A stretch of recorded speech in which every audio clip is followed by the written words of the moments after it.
नमस्कार साथियों, स्वागत है आपका आज के हमारे इस वीडियो लेक्चर में। मित्रों, आज के इस वीडियो लेक्चर में हम जो है एमपी एडीजे एग्जाम और एमपी सिविल जज एग्जाम जो कि अभी हाल ही में होने वाले हैं, इन दोनों परीक्षाओं के लिए जो करंट्स के जजमेंट हैं जो कि 2019 में माननीय सर्वोच्च न्यायालय द्वारा डिसाइड किए गए हैं, उन जजमेंट्स पर चर्चा कर रहे हैं। आज के इस वीडियो लेक्चर में हम जो है टोटल 5 इंपॉर्टेंट जजमेंट ले रहे हैं जो कि कॉन्स्टिट्यूशन से रिलेटेड है। इसके अलावा भी और जजमेंट इंपॉर्टेंट हैं, हम जो है आने वाले वीडियोस में उनको कवर करेंगे। तो आज के इस वीडियो में कौन से वो 5 केसेस हैं जो कि इंपॉर्टेंट हैं, चलिए मित्रों देखते हैं।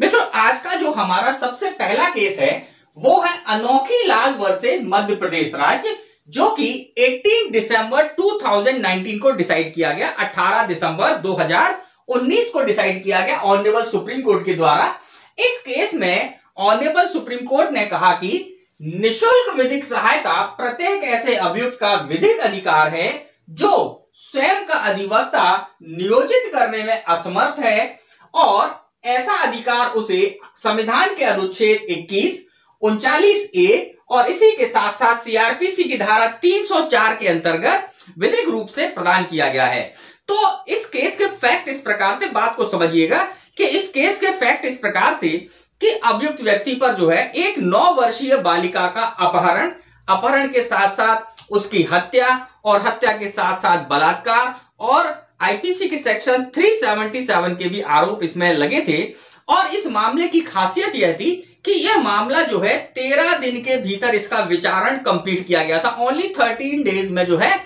इसमें जो है ट्रायल कंप्लीट कर जो अभियुक्त था उस व्यक्ति को जो है मृत्यु दंडादेश दिया गया था। अब यहां पर जो है ये मुद्दा न्यायालय के सामने इसलिए आया कि इस मामले में क्योंकि अभियुक्त की ओर से कोई अधिवक्ता न्यायालय में उपस्थित नहीं हुआ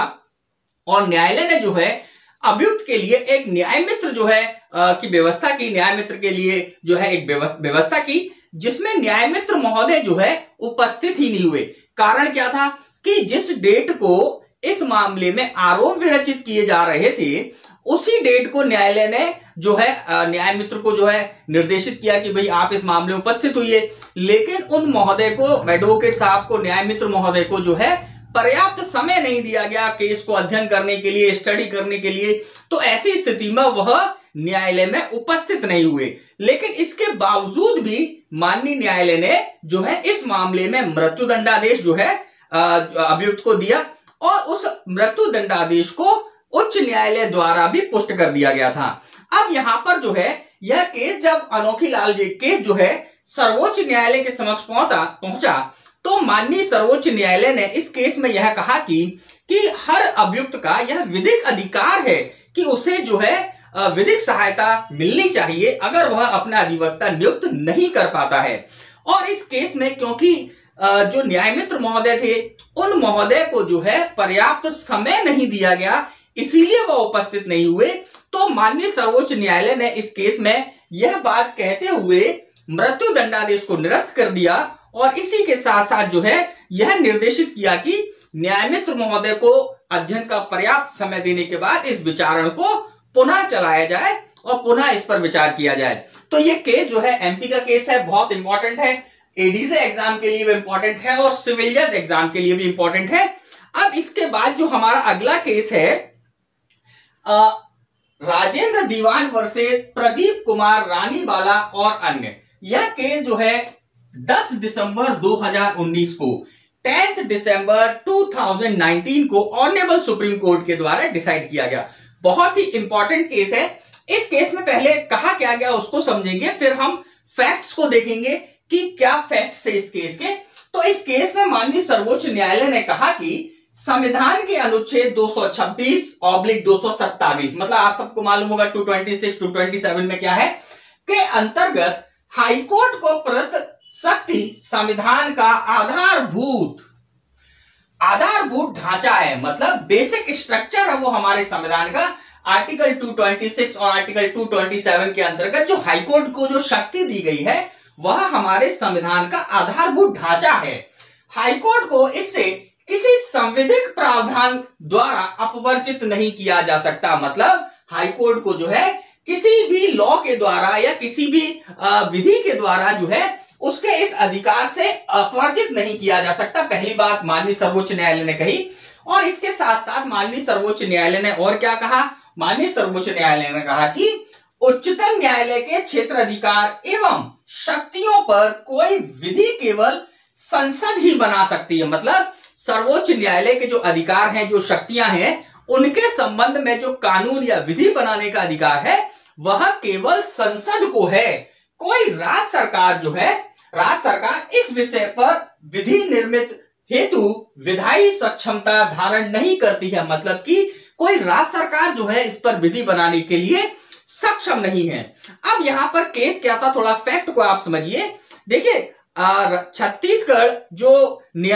छत्तीसगढ़ किराया नियंत्रण अधिनियम है, उसके अंतर्गत धारा 13 की उपधारा 2 में यह व्यवस्था की गई है। बात को समझिएगा, बहुत इंपॉर्टेंट है। एडीसी एग्जाम के लिए विशेष रूप से इंपॉर्टेंट है और सिविल जज एग्जाम में भी आप इसको इंपॉर्टेंट माने। तो इसमें क्या कहा, इसमें क्या हुआ कि छत्तीसगढ़ का जो किराया अधिनियम है 2011 का, उसकी धारा 13 की उपधारा 2 में क्या कहा गया है? उसमें कहा गया है किराया नियंत्रण अधिकरण के किसी आदेश के विरुद्ध अपील उच्चतम न्यायालय में होगी। मतलब उसमें प्रावधान यह किया गया है कि किराया जो न्यायाधिकरण है उसके द्वारा अगर कोई निर्णय दे दिया जाता है तो उस निर्णय की अपील सीधे सुप्रीम कोर्ट में होगी, मतलब हाई कोर्ट में नहीं होगी। हाई कोर्ट को जो है, हाई कोर्ट की शक्ति को यहां पर सीमित कर दिया। तो इस केस में माननीय सर्वोच्च न्यायालय ने इस बात को स्पष्ट किया कि राज्य सरकार को यह अधिकार नहीं है कि वह हाईकोर्ट की जो शक्ति 226, 227 के अंतर्गत जो प्रोवाइड की गई है उसको वो जो है किसी भी प्रकार से कम करे या उस पर विधि लेकर आए। इसी के साथ साथ माननीय सर्वोच्च न्यायालय ने यह भी कहा, क्योंकि इस केस में या इस जो एक्ट है इसमें क्या किया गया कि सुप्रीम कोर्ट को जो है इस मामले में डायरेक्ट अपील करने की अधिकारता उन्होंने दी, जबकि सुप्रीम कोर्ट में केसेस जो हैं विशेष परमिशन पे जाते हैं या विशेष मामले जाते हैं या विशेष जो है परमिट जो केसेस है वो ही सुप्रीम कोर्ट लेता है। तो यहां पर सुप्रीम कोर्ट ने कहा कि सुप्रीम कोर्ट के क्षेत्राधिकार एवं शक्तियों पर कोई विधि क्या नहीं कर सकती, केवल संसद ही बना सकती है, लेकिन कोई राज्य सरकार जो है उसकी इस शक्ति को उस शक्ति के ऊपर कोई विधि निर्मित नहीं कर सकती, उसको सीमित नहीं कर सकती, उसको बढ़ा नहीं सकती। राज्य सरकार को यह शक्ति नहीं है। तो यहां पर जो है इस केस में यह बात कही गई, बहुत इंपॉर्टेंट बात है, आप ध्यान रखिएगा।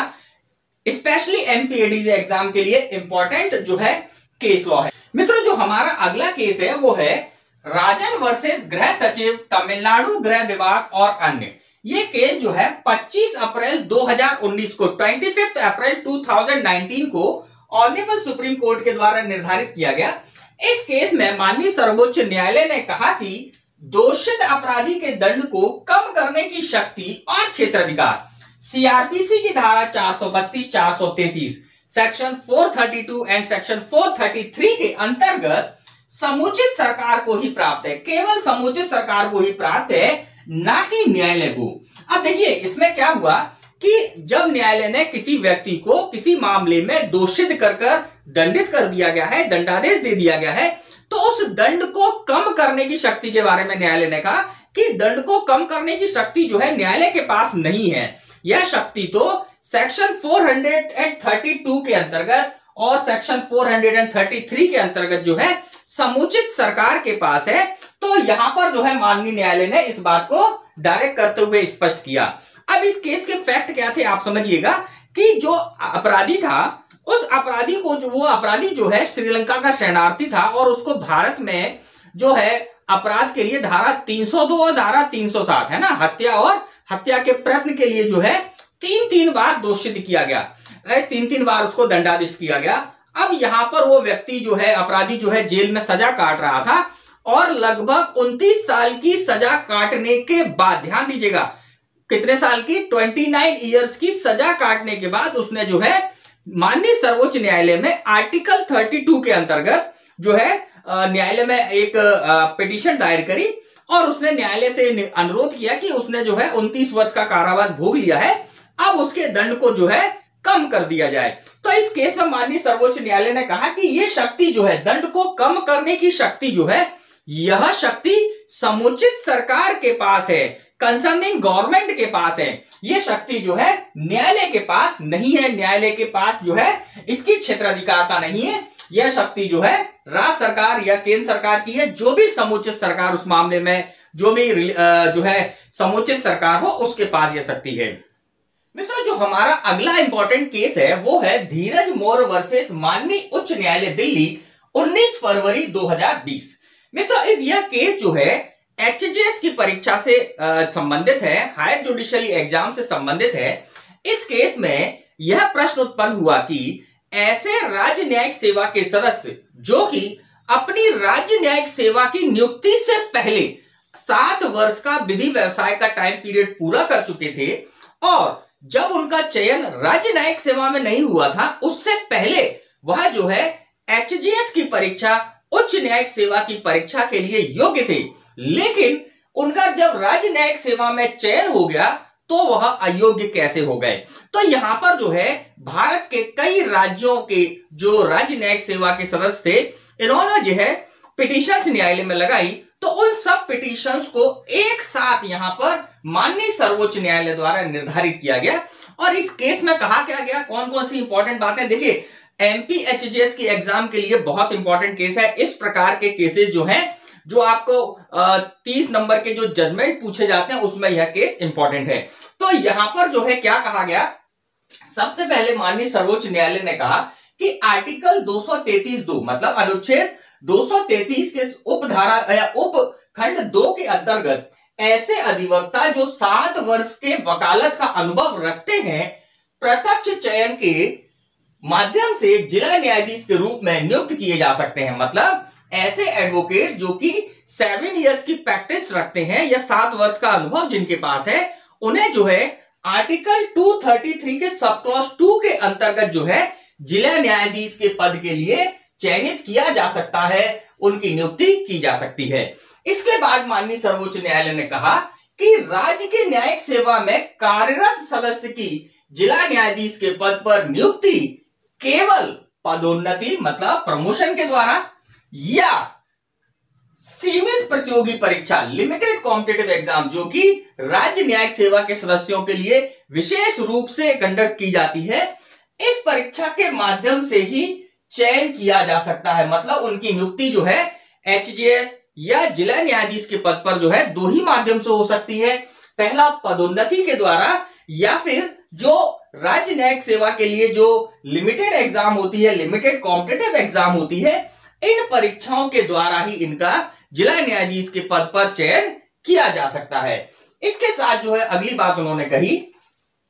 कि न्यायिक सेवा के सदस्य जो अपनी नियुक्ति से पूर्व, देखिए जो प्रश्न उत्पन्न हुआ था उसका निराकरण किया, न्यायिक सेवा के सदस्य जो अपनी नियुक्ति से पूर्व 7 वर्ष के प्रैक्टिस का अनुभव रखते हैं या न्यायिक सेवा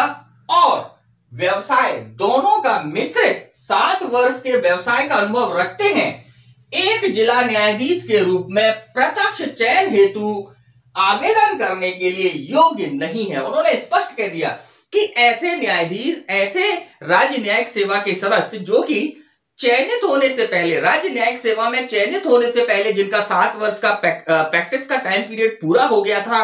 और वह जो है राज्य न्यायिक सेवा में चयनित हो गए, या ऐसे एडवोकेट्स या ऐसे प्रत्याशी जो कि राज्य न्यायिक सेवा में चयन होने से पहले और राज्य न्यायिक सेवा में चयन होने के बाद उनका जो सर्विस पीरियड है, इन दोनों को मिलाने के बाद अगर उनका 7 साल का विधि व्यवसाय या 7 साल का अनुभव काउंट किया जा रहा है, तो यहां पर उन्होंने कहा ऐसे दोनों ही प्रकृति के जो सदस्य हैं या जो प्रत्याशी हैं, वह जो है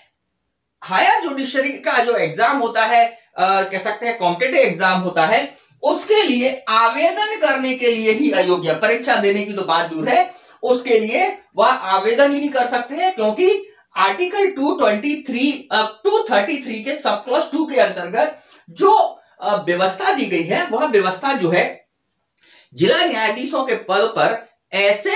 एडवोकेट्स के लिए व्यवस्था दी गई है जो कि बार के सदस्य हैं और जिन्होंने जो है 7 वर्ष का विधि व्यवसाय पूरा कर लिया है। यहां पर अगर कोई राज्य सेवा का सदस्य है, तो जब उसकी राज्य सेवा के अंतर्गत या राज्य न्यायिक सेवा की जब नियुक्ति होती है, तब वह अपनी बार काउंसिल से अपनी सनद को सरेंडर कर देता है, तो ऐसी स्थिति में वह बार काउंसिल का मेंबर नहीं रहता है, तो यहां पर जो है वह इस क्लॉज के अंतर्गत आर्टिकल 233 के सब क्लॉज 2 के अंतर्गत जो है जिला न्यायाधीश के पद के लिए जो है आवेदन करने के लिए योग्य नहीं है। तो इस बात को जो है माननीय सर्वोच्च न्यायालय ने अपने इस निर्णय धीरज मौर्य वर्सेस माननीय उच्च न्यायालय दिल्ली के मामले में स्पष्ट किया। तो यहां पर यह बात बहुत इंपॉर्टेंट है, एग्जाम के लिए भी इंपॉर्टेंट है। अब हमारा जो अगला इंपॉर्टेंट केस है, यह भी बहुत इंपॉर्टेंट केस है। यह प्रीलिम्स एग्जाम्स, मेंस एग्जाम, सभी परीक्षाओं के लिए इंपॉर्टेंट केस लॉ है। तो देखिएगा, central public information officer supreme court of India versus Subhash Chandra Agarwal, 13 नवंबर 2019, 30 नवंबर 2019 को यह केस डिसाइड किया गया। अब इस केस के अंतर्गत क्या बात कही गई, तो पहले थोड़े से फैक्ट समझ लेते हैं। इस केस के अंतर्गत जो है सुभाष चंद्र अग्रवाल ने माननीय सर्वोच्च न्यायालय के जो एलसीडी है या जो अधिकारी है उनके समक्ष राइट टू इंफॉर्मेशन के तहत जो है कुछ न्यायाधीशों की संपत्ति और उनकी जो है आय वगैरह इन सब के बारे में जानकारी जो है उनसे मांगी राइट टू इंफॉर्मेशन के तहत, और उनकी इस एप्लीकेशन को खारिज कर दिया गया। तो इसके लिए वो जो है सर्वोच्च न्यायालय के समक्ष उन्होंने एक पिटीशन दायर करी, और सर्वोच्च न्यायालय ने इसमें जो है बहुत कुछ स्पष्ट कर दिया कि उच्च न्यायालय, उच्चतम न्यायालय और उनके न्यायाधीशों की क्या स्थिति है, क्या वह राइट टू इंफॉर्मेशन एक्ट के अंतर्गत आते हैं, राइट टू इंफॉर्मेशन एक्ट के अंतर्गत कौन कौन सी जानकारियां जो है पब्लिक की जा सकती हैं, ये सारी बातें इस केस में क्लियर की गई। तो इस केस में क्या क्या कहा गया, सबसे पहले कहा गया कि भारत का उच्चतम न्यायालय एक लोक प्राधिकारी, देखिए लोक प्राधिकारी, क्योंकि राइट टू इंफॉर्मेशन में जो है लोक प्राधिकारी के बारे में बताया गया है, तो उन्होंने कहा कि उच्चतम न्यायालय के या उच्चतम न्यायालय जो है यह एक लोक प्राधिकारी है, पब्लिक अथॉरिटी है, जिसमें भारत के मुख्य न्यायाधीश मतलब चीफ जस्टिस ऑफ इंडिया और अन्य न्यायाधीश, अदर जो जजेस हैं सुप्रीम कोर्ट के, वे भी सम्मिलित हैं और संयुक्त रूप से एक लोक प्राधिकारी का गठन करते हैं। मतलब संयुक्त रूप से मतलब जहां पर जितने भी जजेस हैं सुप्रीम कोर्ट के और चीफ जस्टिस ऑफ इंडिया, ये सब संयुक्त रूप से एक लोक प्राधिकारी का गठन करते हैं। तो इस बात को यहां क्लियर किया कि भाई सुप्रीम कोर्ट के जो जजेस हैं और सुप्रीम कोर्ट जो है वह क्या है, एक पब्लिक अथॉरिटी है। इस बात को यहां पर क्लियर किया गया। अब इसके बाद जो अगला क्या कहा गया, उन्होंने कहा कि न्यायाधीश जो अपनी संपत्तियों की घोषणा कर चुके हैं, ऐसे न्यायाधीश जिन्होंने अपनी प्रॉपर्टी, अपनी संपत्ति की घोषणा कर दी है कि उनकी कितनी संपत्ति वगैरह वगैरह है,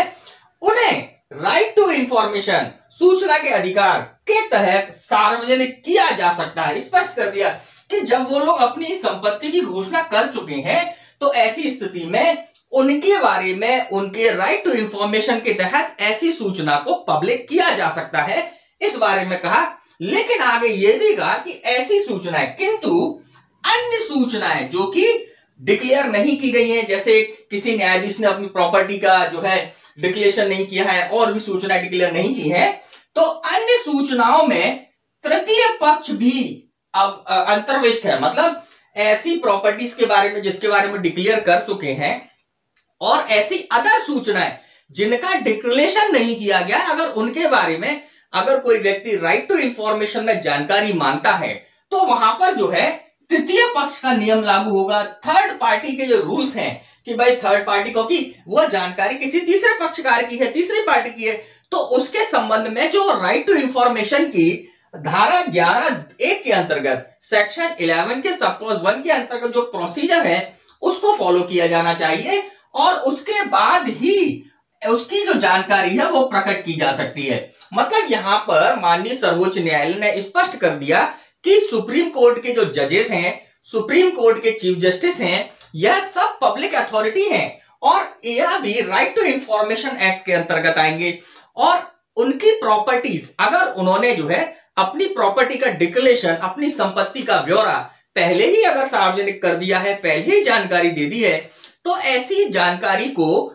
पब्लिक करना, राइट टू इंफॉर्मेशन के अंतर्गत प्रोवाइड करने में कोई दिक्कत नहीं है। लेकिन अगर कोई अन्य जानकारी मांगी जाती है राइट टू इंफॉर्मेशन के तहत, तो वो भी दी जा सकती है, लेकिन वहां पर जो है राइट टू इंफॉर्मेशन की जो सेक्शन 11 सब क्लॉज 1 के अंतर्गत थर्ड पार्टी के जो रूल्स हैं, थर्ड पार्टी की जो प्रोसीडिंग है, इसको कंप्लीट करने के बाद ही ऐसी सूचना को प्रकट किया जा सकता है। तो यहां पर ये सारे केसेस जो हमने देखे मित्रों, इस प्रकार आज हमने जो है कॉन्स्टिट्यूशन से रिलेटेड ऐसे इंपॉर्टेंट जजमेंट्स को यहां पर देखा है। ऐसे 5 इंपॉर्टेंट जजमेंट्स को हमने देखा जो कि परीक्षा की दृष्टि से इंपॉर्टेंट है, एमपी सिविल जज के एग्जाम के लिए भी इंपॉर्टेंट है, एमपी एडीजे के एग्जाम के लिए भी इंपॉर्टेंट है। तो आप इन 5 केसेस को जो है बार बार रिवाइज कीजिए। आप जो है इस वीडियो को डाउनलोड कर लीजिए और डाउनलोड करने के बाद जो है इसको बार बार देखिए, रटने की जरूरत नहीं है। जब भी आपके पास फ्री टाइम हो आप इसको देख लें तो बहुत जल्दी आपको यह याद हो जाएंगे, जिससे कि एग्जाम में अगर आ जाए तो आप इनको कर सकते हैं, आप इनके आंसर जो है सही लगा सकते हैं। तो मित्रों, आपको जो है हमारी जानकारी कैसी लगी आप हमें कमेंट बॉक्स में जरूर बताइएगा, और अगर आपके कोई प्रश्न है, कोई डाउट्स हैं, उसको भी आप कमेंट बॉक्स में जरूर हमें बताइए, तो हम आपको जो है रिप्लाई कर सकेंगे। और अगर आप हमारे इस चैनल पर नए हैं तो आप सब्सक्राइब जरूर कर लीजिए, और बेल आइकॉन बटन है उसको भी जरूर दबा दीजिए। और अगर आपको हमारी जानकारी अच्छी लगी हो तो लाइक कीजिए, शेयर कीजिए। मिलेंगे आपसे हमारे नेक्स्ट वीडियो में। नमस्कार, जय हिंद, जय भारत।